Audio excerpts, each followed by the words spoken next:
No, we're not doing an 8-bit SID version of the Om song from Red Dwarf. I need to know if this game is going to work. Actually, why am I doing it that way?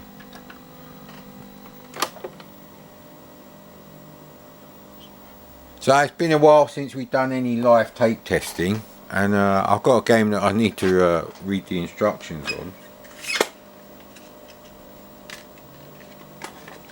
There we go. Wow, that's a lot of spare tape at the start.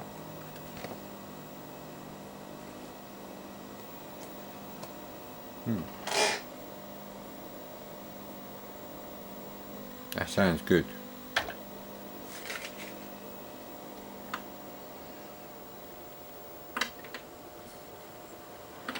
Ah, these ones. Ah, yeah. You know what? I really need to unpack all my stuff. They've left the SID volume at max, actually. They haven't reset it because I can hear it.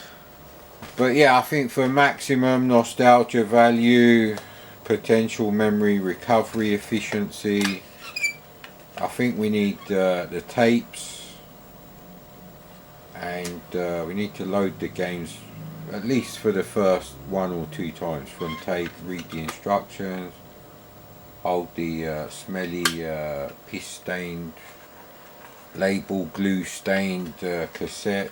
This one's a bit yellowed as well, actually. But, yeah, slight yellowing there, so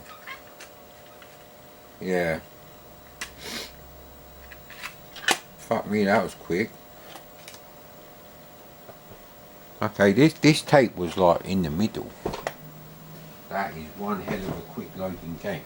You're gonna have to time that. That might actually win the award for you know, fastest loading game. Now, where's the proper bloody lot? Here we go. These are the C64 cassette inlay glasses. James Tiberius Kurt has to go over there temporarily. Yeah, I know my channel is very childish, but you know, you got to remember I was still a child for most of the time I had a C64. 100% of the time I had a VCS and Coleco. I think after about a year, I don't think I ever got the Coleco out again. And it took up so much desk space with the turbo steering wheel expansion, which I got for 25 quid brand new. Control your jealousy.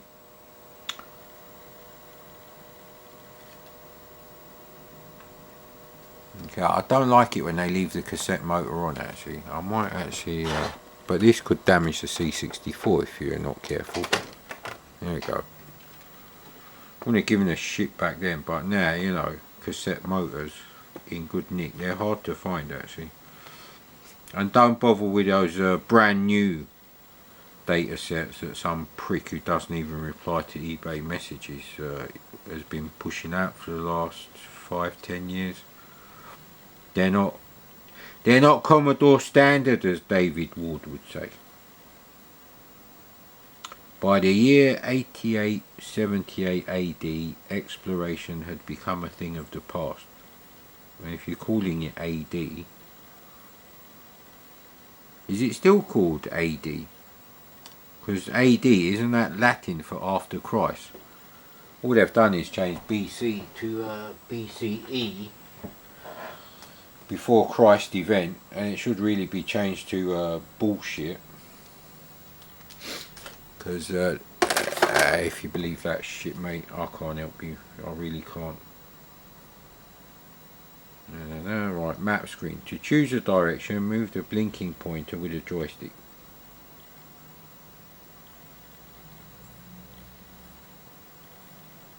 I'm trying to see if it actually tells you what to do in the blurb at the top. No, it doesn't. Right, so run, stop, restore will get you back to the title screen.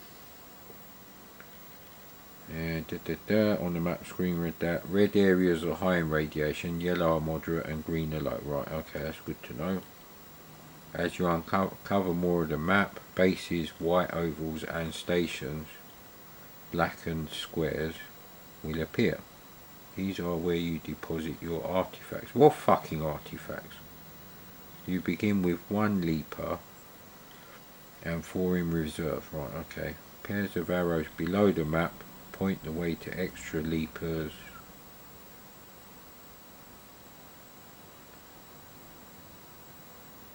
Okay, a dot instead. That's really complicated. What a shit menu system. No wonder I didn't like this game. But I only played it on my mate's Atari 800. Might have been this 800 XL. It is much nicer on the Atari, but only because the 4 colour screens that both of them seem to be using, they have a better choice of palette colours for those 4 colours on screen. They might even use some raster effects.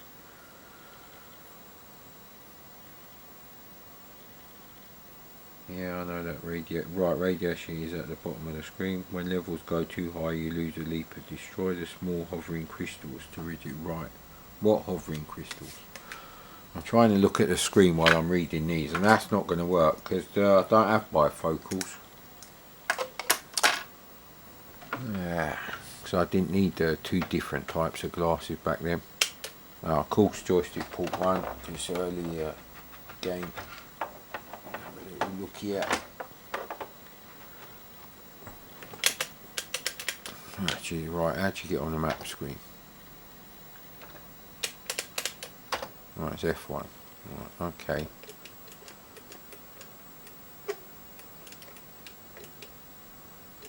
Hang on. Oh, yellow is moderate. Where's the fucking green? Is that meant to be green? Or we can't see that much? What does that mean? Okay, we'll go there. Reserve. What's that mean?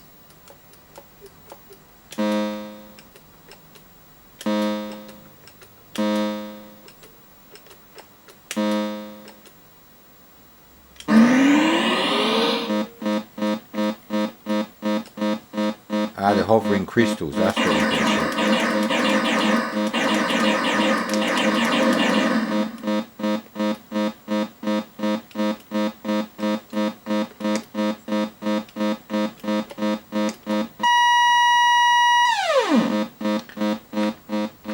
These are not good SID sound effects, that's the problem.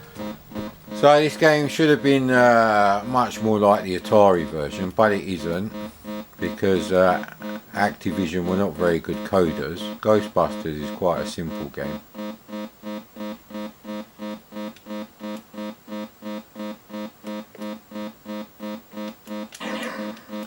Right, well there's no crystals to shoot here, so it's not quite as bad as Attack of the Mutant Cox bullshit. We missed them.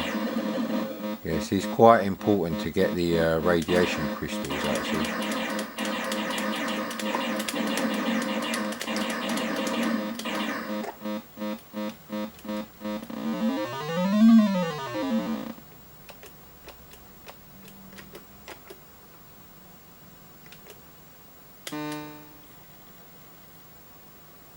Oh, we've got none left, we used them all. Oh well, are those things we have to pick up then?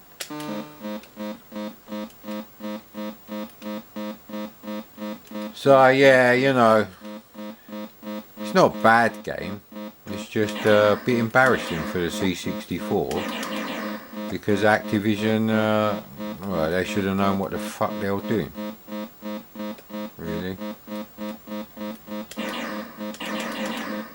There's no reason for the screen to be this devoid of colour on this C64, so.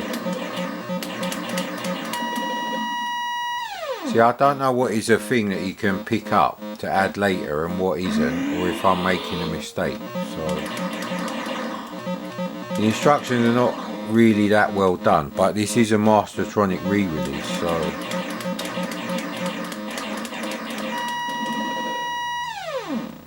That's never good. Crashing into irradiated crystals, that's probably very bad. Maybe Harry S. Truman did that on the weekend, who knows that?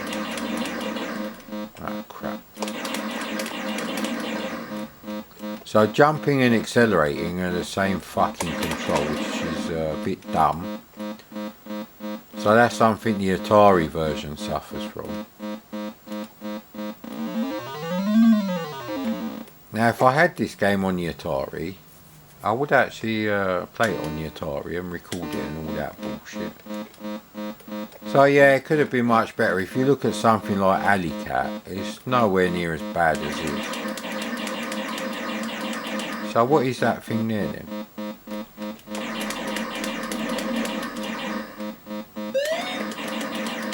Is that a fucking power up? Yeah, you have to shoot them crystals and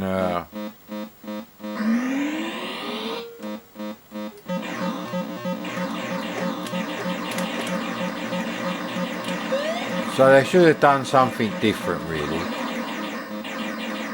This game desperately needs a graphical update and a game engine update if I'm honest.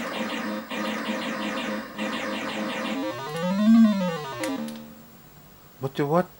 If I'm pressing it while it's doing that, what does that mean? See, we're not picking up anything extra, so I obviously don't know what the fuck I'm doing. So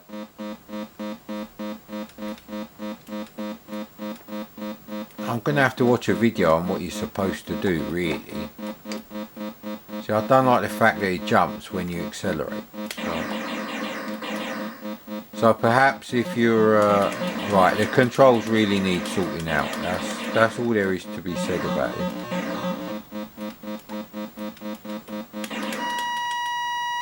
Ah, bollocks.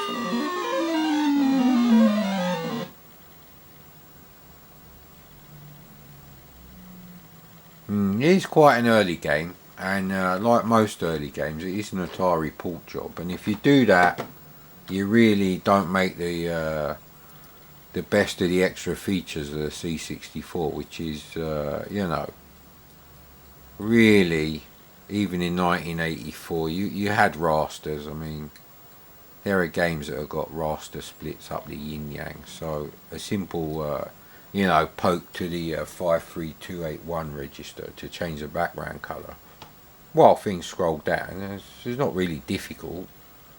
You do the raster and you do the pixel offset bullshit at the same time. So the only time it's a bit of a problem is when you have to copy the whole screen, because obviously line crunching wasn't involved then, innit?